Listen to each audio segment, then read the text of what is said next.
wanted to make sure that you do what I intended and not get too carried away. So I have those three examples, and one is an odd number carbon double bond, and then we have an odd followed by an even, and an even followed by an odd, or something like that. And so it sets up a few different situations, but it's all like problem number 1, problem number 2 scenarios. It's not that problem number 3, because that's just sort of always there, because you want to that works in reverse. But once you've gotten through the first 2 double bonds, on the ones that have more than one, then everything repeats after that. And so you don't necessarily have to describe it for every single double bond after that, because it's the same, it's not going to be a different answer. So get through the first 2, and then after that you can just say, it repeats, and that's good enough. Yep, and then Wednesday, we are in discussions with PAML, which the acronym is Pathology Associates, something laboratories. I always forget what the medical. Yeah, laboratories. To set up internships between Whitworth University students and PAML. That would be an ongoing thing. There would be so many internships available every year. So that's not a done deal yet, but we're negotiating it. And their representative is coming to visit us this Wednesday. And Dr. Russell wants to set up the time where students can go and talk to the rep. So this might be you if you're a junior and you're interested in doing an internship next year. It might be you if you're a senior and you want a job. That always helps to meet someone face-to-face about that. We've had lots of students who have worked for PAML before in the past, coming out with just their biochemistry degrees. So that's definitely a good place to consider looking for employment. So it's going to be Wednesday morning, probably sometime between 9 and 10. She doesn't have the details hammered out quite yet. We will post something when we know better. So you look at the Blackboard site, or look under the little chemistry announcement board on the 3rd floor, or just go see her directly Wednesday morning to find out what's going on, if you want to be And then, yes, I got asked to announce that the Women in Science and Engineering panel it's got a bunch of people coming to campus to talk about their careers. There it is. Thursday, April 10th, 7 a.m. Justin 283.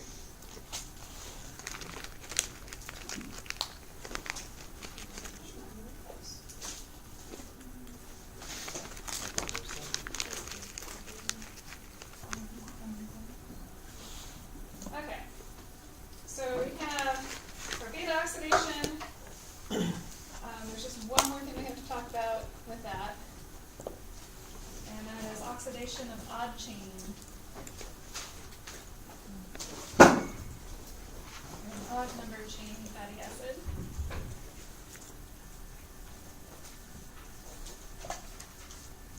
And if you start off doing beta oxidation like usual, but the last round of beta oxidation leaves a 3-carbon structure. Propional coenzyme A. So we have CH3, CH2, and then our thioester coenzyme A.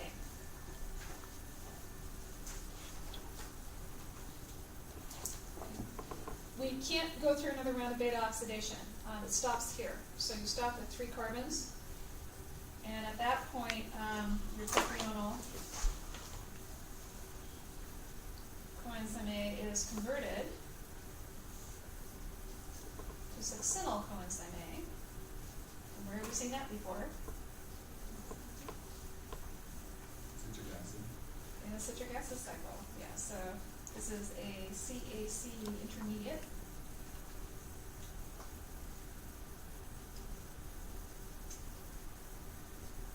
Via 3 steps.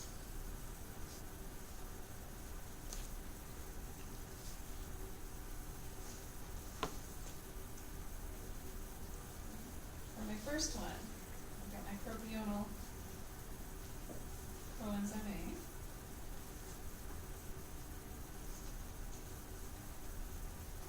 And we're going to take some ATP and carbon dioxide. And I have ADP plus PI. And enzyme do you think is going to do that?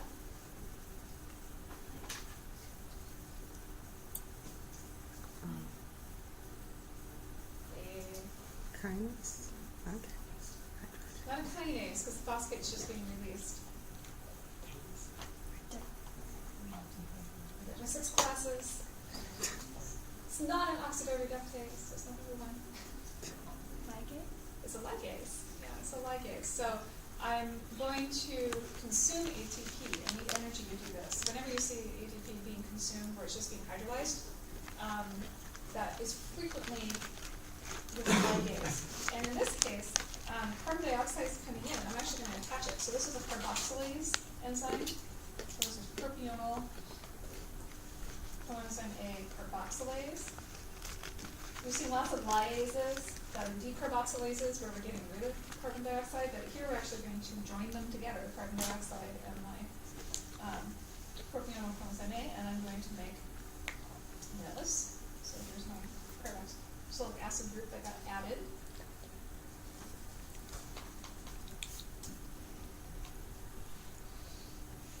And the rest of my propionyl coenzyme A. So I now have 4 carbons instead of just 3. And I have a stereocenter here. And this is S-methyl malonyl coenzyme A.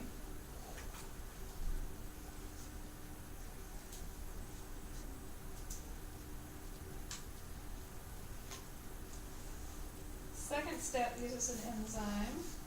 As a methyl malonyl coenzyme A racemase. What kind of enzyme is that? So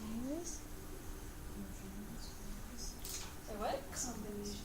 Isomerase? It's isomerase. Yeah. So the racemase comes from like racemic mixture. Yeah. And so this is a type of isomerase. And so this is, I don't even know where to draw it. This just converts your S to an R.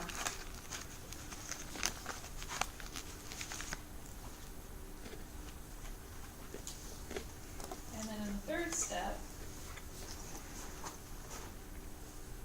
we have our now R-methyl malonyl coenzyme.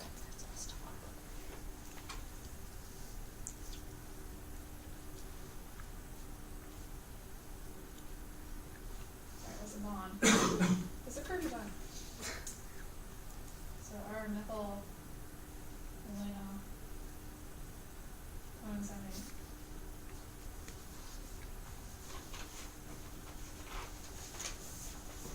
And this one is a methyl malonyl coenzyme A mutase. What kind of enzyme is that?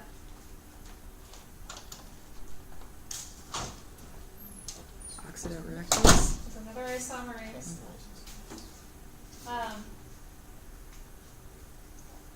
Okay.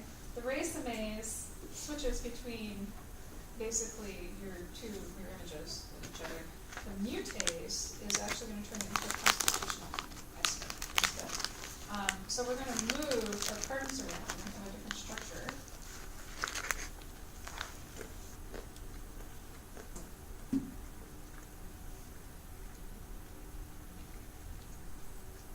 And what is that?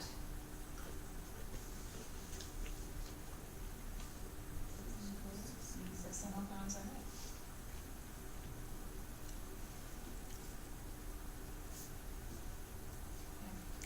So 3 steps, we convert our propionyl coenzyme A to a succinyl coenzyme A. Succinyl coenzyme A feeds into the citric acid cycle.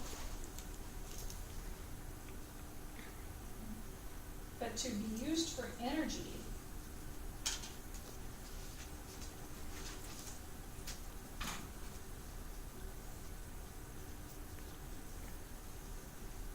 it must be pulled out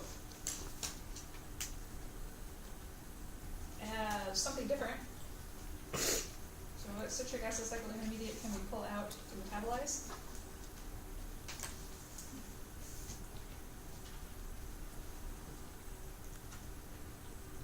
That shuttle system do we have in place to put things into the cytosol? Malate. So we could pull it out as malate,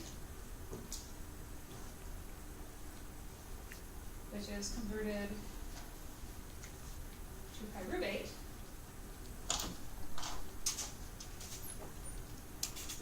And the oxidized energy. So we pull the citric acid cycle intermediate out of the citric acid cycle, convert it into pyruvate, and then pyruvate gets turned into acetylclonosine A, and then we can enter the citric acid cycle as a substrate for oxidation at that point.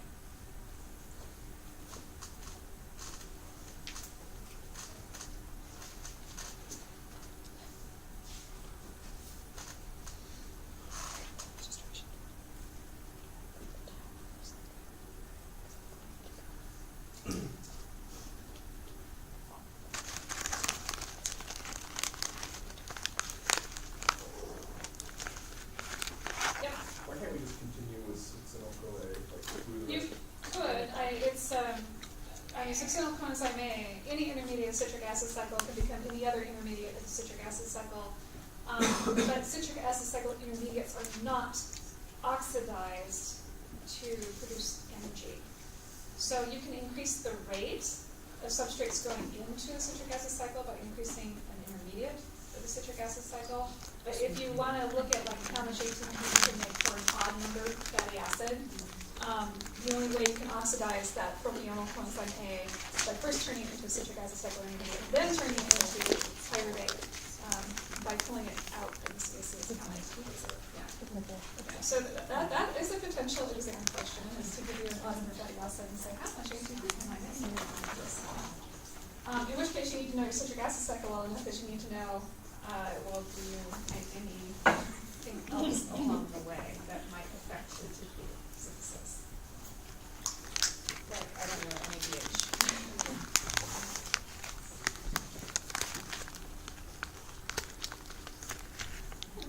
All right. So ketone bodies and ketogenesis. This is an alternative pathway for acetyl coenzyme A metabolism in the liver.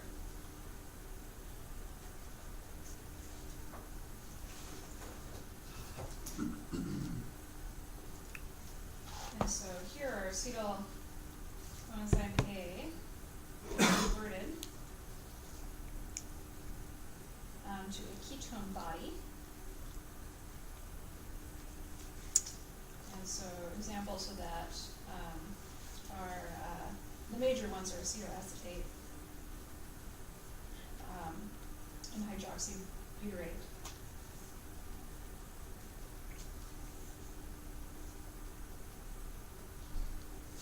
Other downstream products can include acetone.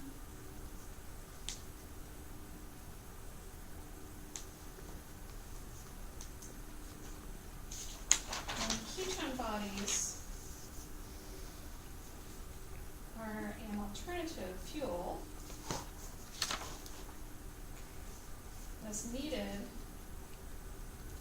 when glucose is low and your stores of glucose are depleted. And we're going to talk more about this in the next couple of chapters. But we store glucose as glycogen, and initially if blood glucose levels are low, then your liver is going to fix that by breaking down glycogen stores.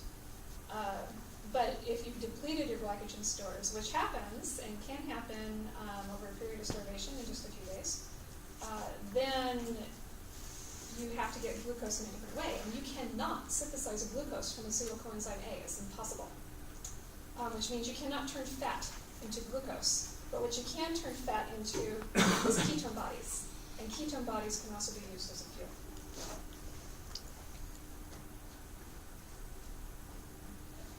And again, we'll talk more about that in not the next chapter, but the chapter after that.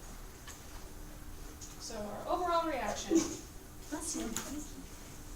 we have two acetyl coenzyme A's. glass of water. And then a third acetylcoenzyme A comes in. And then what's going to leave is 2 coenzyme A's.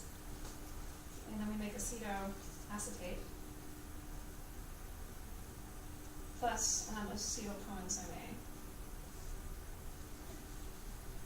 And since we remake one of them, you can almost kind of consider those canceling each other out.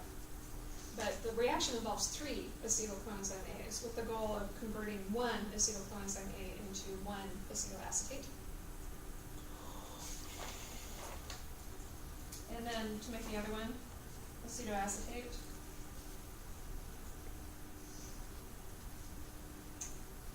And NADH. Again. Okay, so my NADH is getting oxidized. Acetoacetate is getting reduced. And so this is going to make the hydroxybutyrate.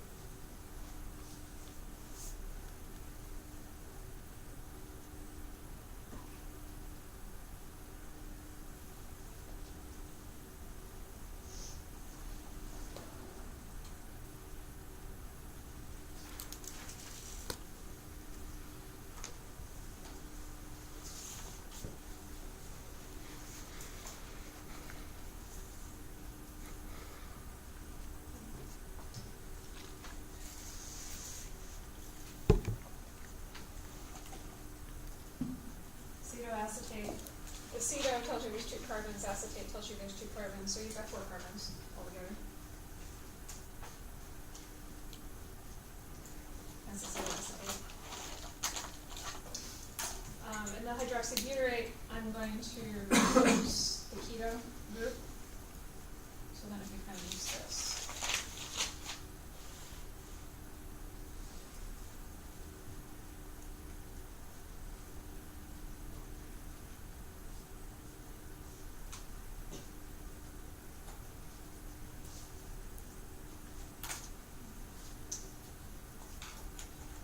Ketone bodies are transported through the bloodstream.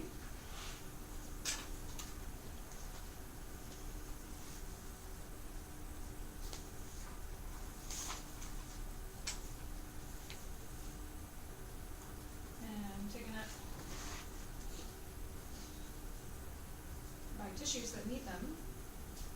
The most important one of which is probably your brain. Because your brain cannot break down fats for its own ATP. So it's got to have glucose or ketone bodies from the bloodstream. And then once taken up, it's converted back into acetylcoenzyme A. And then that can enter the citric acid cycle, and then you can make ATP from it.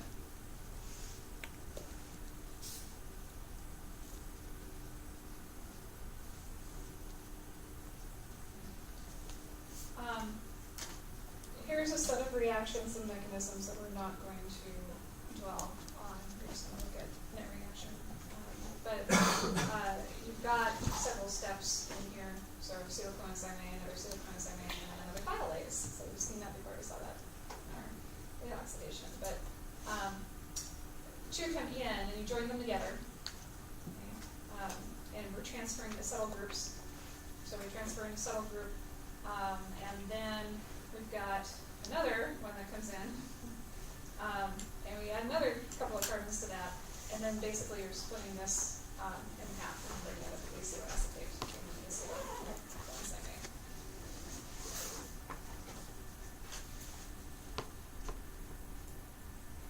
And then that's just the redox reaction to make the hydroxybutyrate.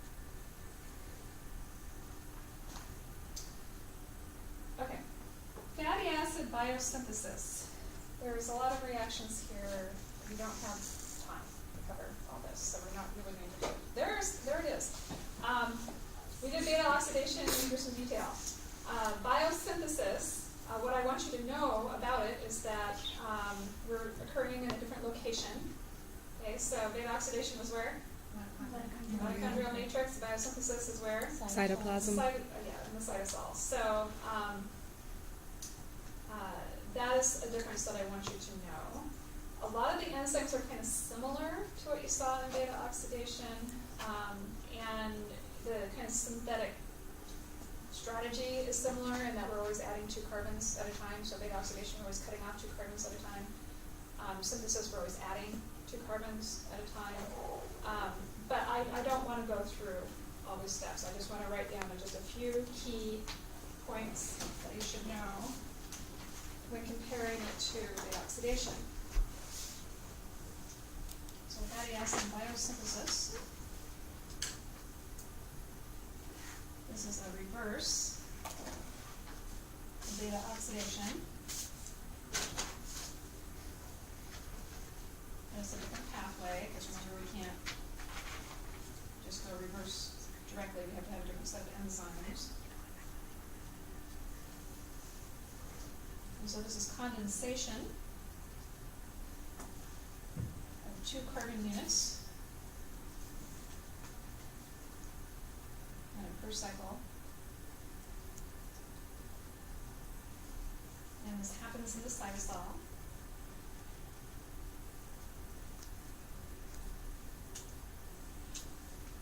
And we have to remember that acetyl coenzyme A can't cross the membrane,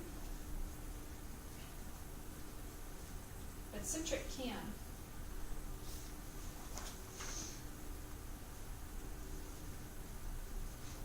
So there is a transport system in place to move citrate across the membrane.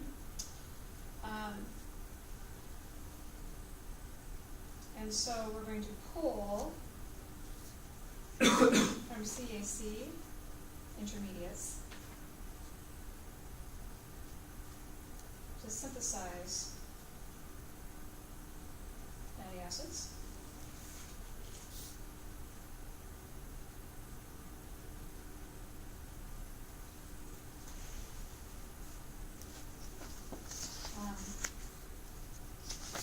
When citrate is in the cytosol,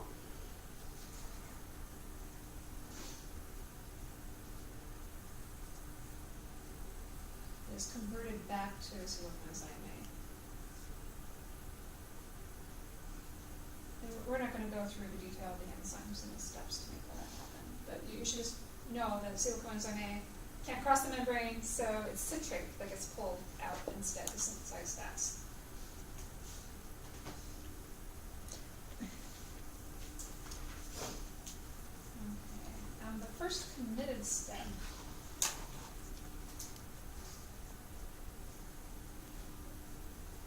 is an acetyl coenzyme A carboxylase.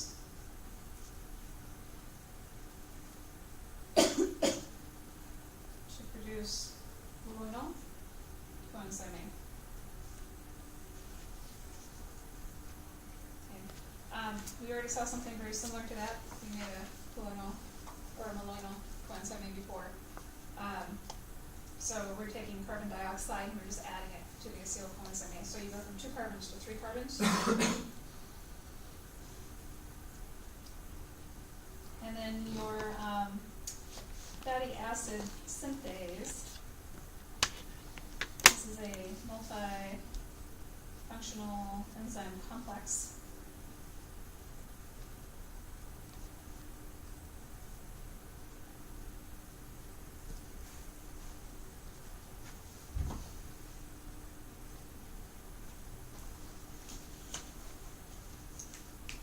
And this, everything, even though it's happening in the cytosol, is still associated with the membrane, because fatty acids are hydrophobic. So everything's anchored to the membrane. You've got these anchoring proteins that are involved in that, reoccurring fatty acid, as well as some of the enzymes themselves being anchored to the membrane.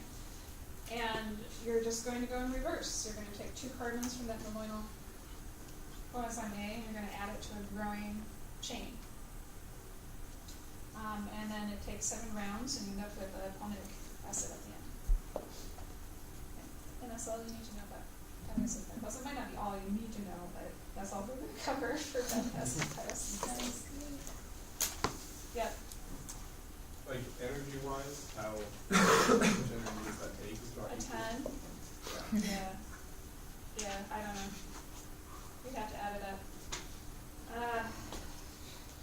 It's gonna be in reducing equivalents, not in actual ATP.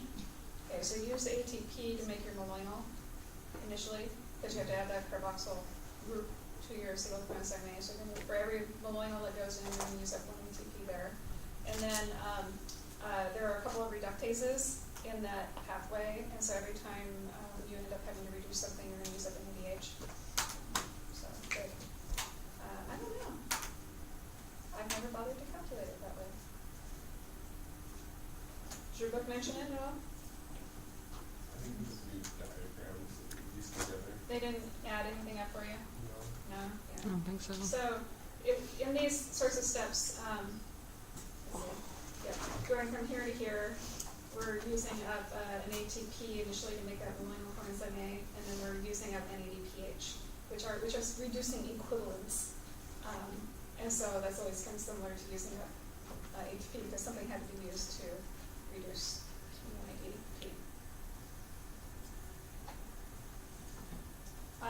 But you know, you're going to get it, most of it back. I don't know what percentage back. So I don't know if there's like an overall cost to storing it as fat as opposed to using it early. I'm not sure.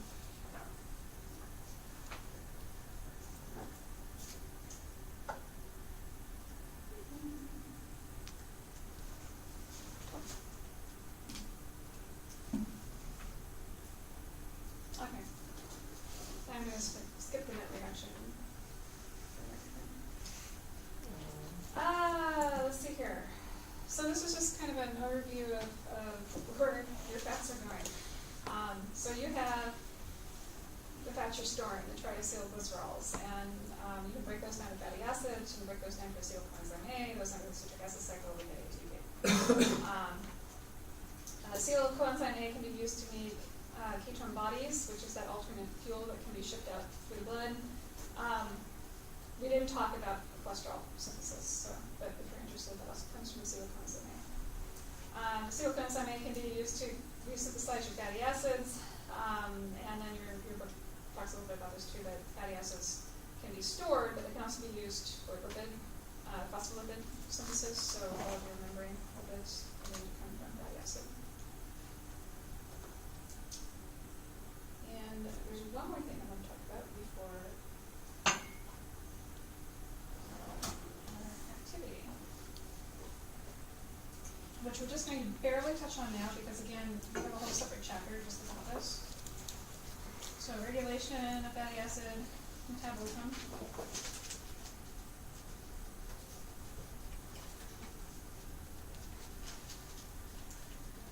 This is mostly controlled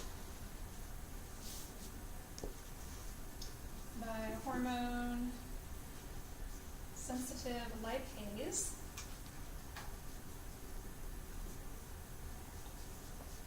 That's going to break down your triacylglycerols.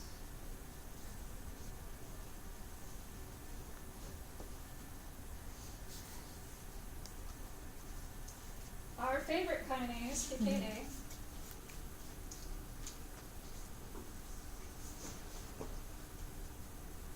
phosphorylates and activates the lipase.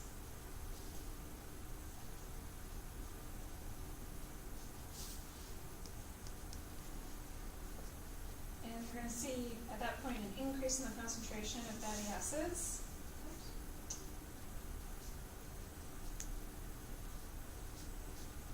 In the blood.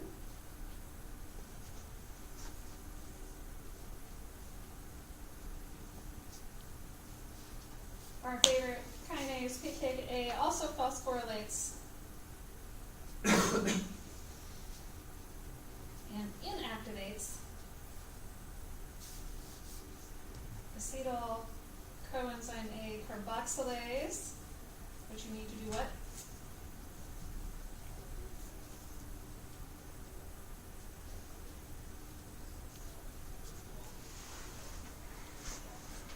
That was our first committed step in what? Synthesizing lipids, synthesizing our fatty acids. So with this, we're going to see a decrease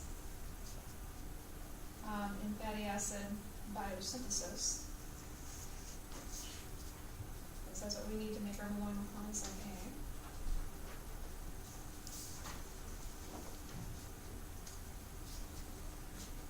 Okay, and then just a reminder of what affects our pKa activity. So glucagon increases cyclic AMP, which increases our pKa.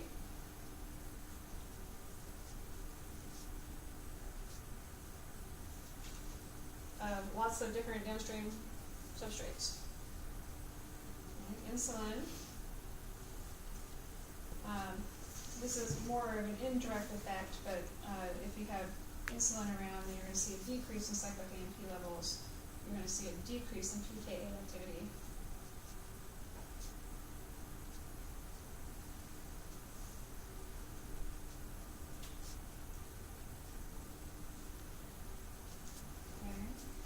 Glucagon is released when blood sugar is what? Low. And insulin is released when blood sugar is high.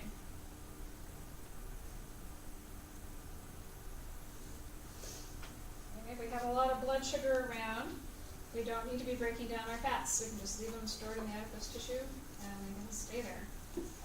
But if the blood sugar is low, and that's not necessarily going to always be within the fluctuation of a day from meal to meal. So, because remember, your liver's got glycogen stores, and the blood sugar is low, first you're going to break down glycogen. But if you don't have glycogen stores, then you're going to instead increase lipid breakdown. Okay, so when we have our low blood sugar, the glucagon, that's going to affect those. Okay. Lots of time for activity. Okay, I like this one because, actually, I might have one of the questions back here. Okay.